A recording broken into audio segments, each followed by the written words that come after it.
ओम गुरुर्ब्रह्मा गुरुविष्णु गुरुर्देव महेश्वर गुरुर्साक्षात् परम ब्रह्म तस्मै श्री गुरुवे नमः। आज की कथा भागवत की। गंगा किनारे भीष्म पितामह भगवान श्री कृष्ण का स्मरण कर रहे हैं। कुरुक्षेत्र की यात्रा जिन वैष्णवों ने की है उनको खबर है कि कुरुक्षेत्र में बाण गंगा है, जहां कौरव और पांडवों का युद्ध हुआ था, जहां भगवान श्री कृष्ण ने अर्जुन को गीता जी का उपदेश दिया था।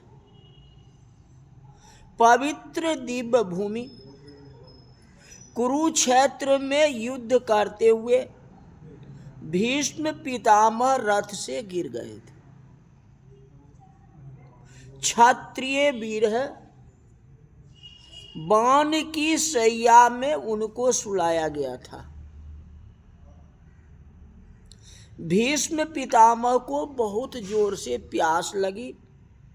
उस समय दुर्योधन सोने की झाड़ी में जल लेकर के आया। दादा ने कहा, जो पापी के हाथ का पानी का नहीं पीना चाहिए, तुम बहुत पापी हो, तुम्हारे कारण जो है कौरव दल का नाश हो गया, विनाश हो गया, तो जा यहां से।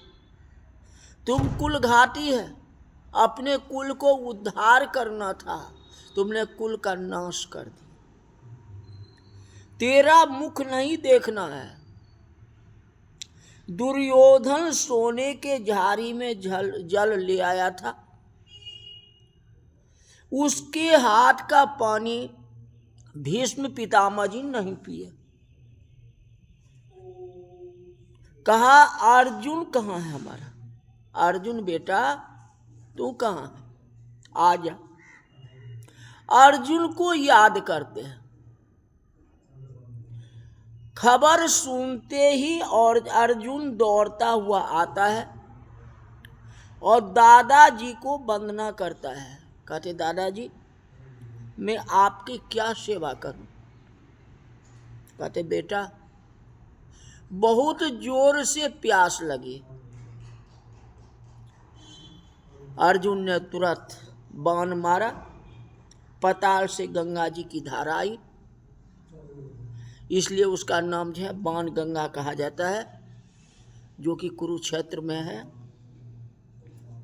आज भी बाण गंगा है। हम लोग जाते हैं तो वहां स्नान करते हैं। भीष्म पितामह जी गंगा जी का पुत्र है और गंगा जी का धारा उनके मुख में जाती है। ये नहीं जो लोटस, डायरेक्ट जो है गंगा जी की धारा उनके मुख में जाती है, क्योंकि बाण सैया पर है ना, और धारा तो ऊपर से ही आएगी ना, और वह धारा जो उनके मुख में जाता है। बड़े बड़े ऋषि महात्मा भीष्म पितामह जी को दर्शन करने के लिए, मिलने के लिए आते हैं। संतों का मरण मंगल में होता है। ऐसे संत हमारे भीष्म पितामह जी, जिनका कीर्तन आज भी विख्यात है। हम लोग कार्तिक महीना में पंचभिखम का दिया जलाते हैं भीष्म पितामह जी के नाम, तो उनका मंगल में भगवान के धाम में कैसे जाते हैं? डायरेक्ट भगवान के साथ जाते हैं। भगवान ने उन्हें दर्शन दिया और अपने साथ लेकर के गए। कितना भाग्यशाली हमारे भीष्म पितामह जी हैं। संतों का जन्म साधारण मानव के जन्म जैसा ही होता है, किंतु मृत्यु मंगल में होता है, क्योंकि संत अच्छे कर्म करते हैं। तो अच्छा कर्म करेंगे तो उसका अच्छा ही फल मिलेगा ना। इसलिए संतों की पुण्य तिथि का उत्सव मनाया जाता है। देखो, हमारे श्री राम जी जिस दिन प्रकट हुए थे उस दिन हम रामनवमी मनाते हैं। जिस दिन कृष्ण भगवान अवतरित हुए थे उस दिन हम जन्माष्टमी मनाते हैं। भीष्म पितामह जी के दिन में पंचभिखम मनाते हैं। हाँ, लेकिन भगवान जब स्वधाम जाते हैं तो उनका उत्सव कोई मनाता है? जब भगवान राम ने परम धाम को गए तो वो उत्सव कोई मनाता है, याद भी करता है उस बात को? कृष्ण भगवान परम धाम गए तो उसका कोई याद करता है? नहीं करता। संत संसार छोड़ करके भगवान के धाम में जिस दिन जाते हैं उस दिन संत की पुण्यतिथि मनाई जाती है। कोई भी संत है उस संत की बरसी जैसे कहते हो। बहुत जगह कोई जैसे हमारे कोई समाज में है जो बरसी उत्सव भी मनाते हैं, सालाना भी मनाते हैं, उनकी मृत्यु तिथि को भी मनाते हैं और जन्म तिथि को भी मनाते हैं। ये कहा गया संतों का मरण जो है मंगलमय होता है।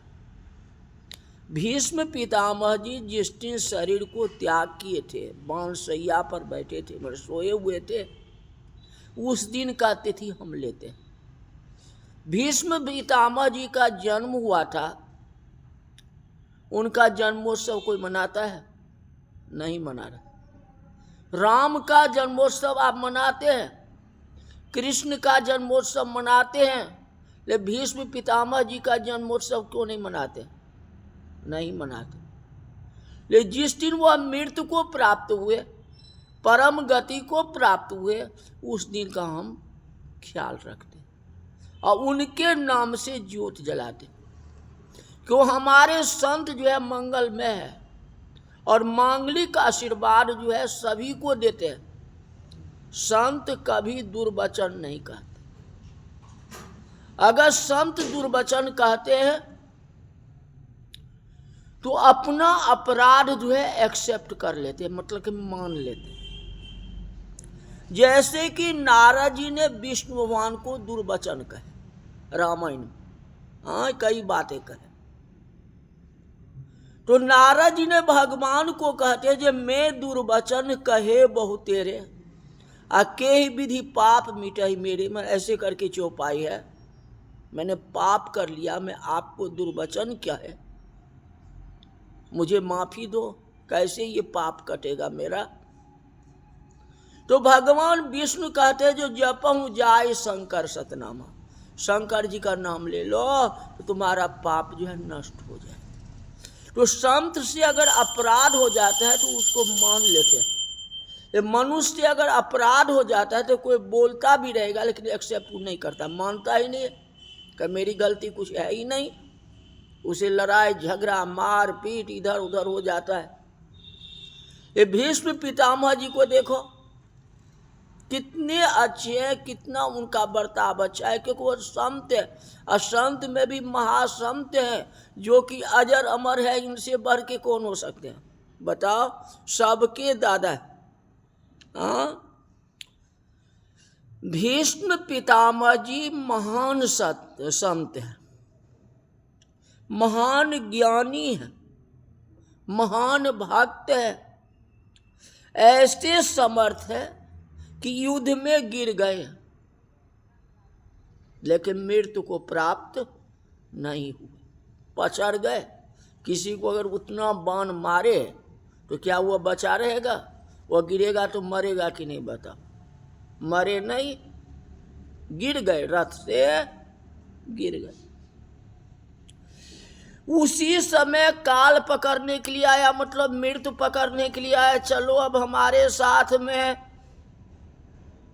तो काल को भीष्म पितामह जी कहते हैं जो जाओ यहां से, कहां तुम आए हो, तेरे साथ में नहीं जा सकता।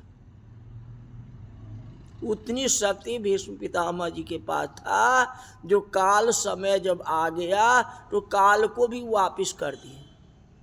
भगवान ने ऐसा नहीं किया। जब काल अयोध्या आए तो काल से बातचीत किए, और जिस तरह से काल ने कहा उस अनुसार ये भगवान राम जी ने कहे।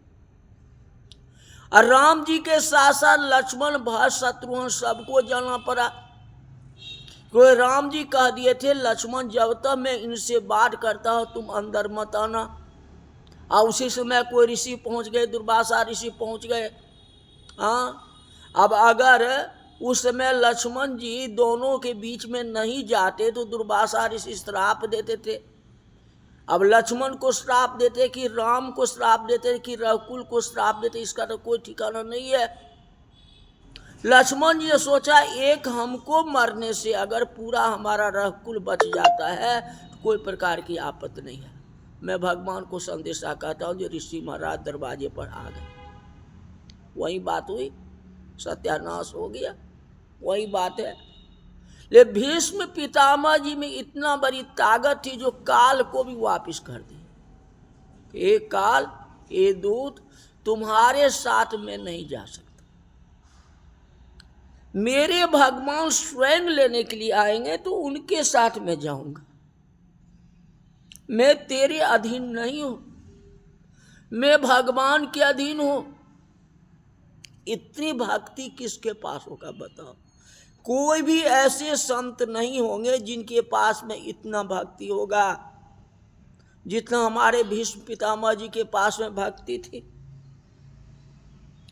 भीष्म पितामह जी काम के अधीन नहीं थे, उनकी काम की वासना ही थी ही नहीं, मोह माया उनके पास था ही नहीं, तो उनको काल का डर क्या?